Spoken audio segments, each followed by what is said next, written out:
दूसरी है मोतियाबिंद, जो हम आप सुनते रहते हैं, बिल्कुल, बल्कि बिल्कुल, बड़ी हाँ। उम्र के शायद हाँ, लोगों हाँ, को हो होता तो, है। हाँ, हाँ। तो उसके बारे में बताइए कि इसके बारे में किसी को कैसे पता चलता है कि उसका मोतियाबिंद हो मोतिया गया है, है? एग्जैक्टली।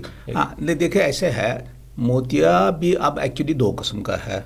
एक तो है जिसको हम कहते हैं चिट्टा मोतिया, और एक है जिसको हम काला मोतिया। अब काला मोतिया आप छोड़िए, फिलहाल फिलहाल तो चिट्टा मोतिया जो 90% हम सुनते हैं, देखते हैं, फलाने ने ऑपरेशन करा, फलाने ने इस तरह। एक्चुअली जो मोतिया है ये एक एज रिलेटेड है, एज के साथ हो जाता है। ओके। अब किसी को आमतौर से तो 50 के बाद होना चाहिए, अब किसी को 40 में भी हो सकता है, 50 में भी हो सकता है, और 70 में भी हो सकता है। लेकिन यूजुअली ये जैसे हमारी बॉडी है जो उसमें चेंजेस आती हैं, ये भी ऐसी उसी तरह है। ये तो तकरीबन आप समझिए 100% होना ही होना है।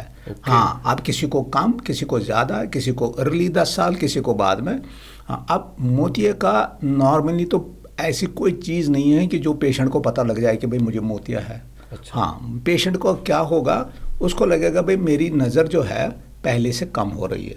ओके। अब क्या करते हैं वो, आम तौर से जैसे हम यहाँ पर रहते हैं, वो चला गया ऐनक वाले के पास, वो ये समझ के कि मेरी निगाह कम है तो चलो भाई ऐनक बदल देते हैं, डॉक्टर को क्या फीस देनी है, चलो इसी से काम चला लेते हैं।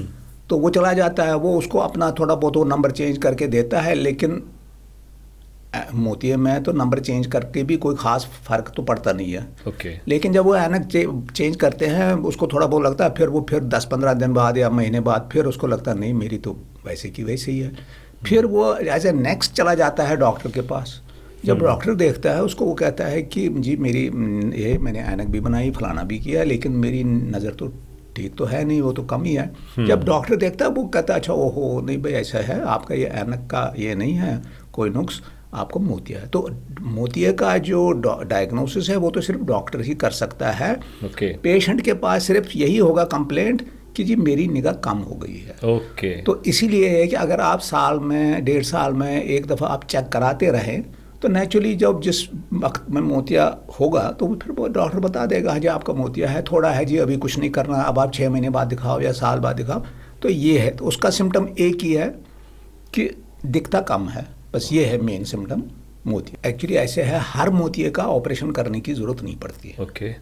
मोतिया होता है जैसे अगर सपोज़ आप समझे अभी अर्ली है, थोड़ा है, 10% है, 20% है, लेकिन जो पेशेंट है वो चलता भी है, फिरता भी है, अपना रूटीन काम भी करता है, ड्राइव भी करता है, फलाना भी करता है। ये हम उसको पूछ लेते हैं भाई आपकी रूटीन जो है लाइफ, उसमें आपको कोई परेशानी है या नहीं। अगर वो कहता है, कई बार वो कहते हैं कि नहीं जी मुझे तो कोई ऐसा नहीं है, हाँ थोड़ा बहुत ज़रूर कम दिखता है, लेकिन मैं चलता भी हूँ, फिरता भी, मेरा जो काम है वो भी मैं करता हूँ, ड्राइविंग में मुझे कोई ख़ास इतना मेरा मैनेजेबल ठीक चल रहा है। फिर हम कहते हैं उसको ठीक है आप चलने दो, जब तक ऐसा चल रहा है तब तक आप चलने दो, कोई ऑपरेशन की ज़रूरत नहीं है। हाँ, जब आपकी डिफ़िकल्टी बढ़ जाएगी उस टाइम आप फिर दोबारा आ जाओ, उस टाइम देख लेते हैं, हो सकता है अगर मोतिया इससे ज़्यादा हो गया हो फिर उसकी ऑपरेशन की ही ज़रूरत पड़ती है। ऐसा फ़िलहाल तो अभी तक तो कोई ऐसी दवाई नहीं है जो हम कहें लो जी आप ये दवाई करो या आप 2 महीने डालो, 4 महीने डालो तो इससे मोतिया मतलब या तो रुक जाएगा या ख़त्म हो जाएगा, ऐसा तो कुछ नहीं है। वो तो सिर्फ इसलिए है कि चलो जब तक उनका काम चलता है तब तक चलने दो, लेकिन फाइनली उसका ऑपरेशन ही होना है। लेकिन वो तब होना है जब पेशेंट वाकई उसकी डिफ़िकल्टी वाकई हो तब। अगर डिफ़िकल्टी नहीं है फिर तो कोई ज़रूरत नहीं है।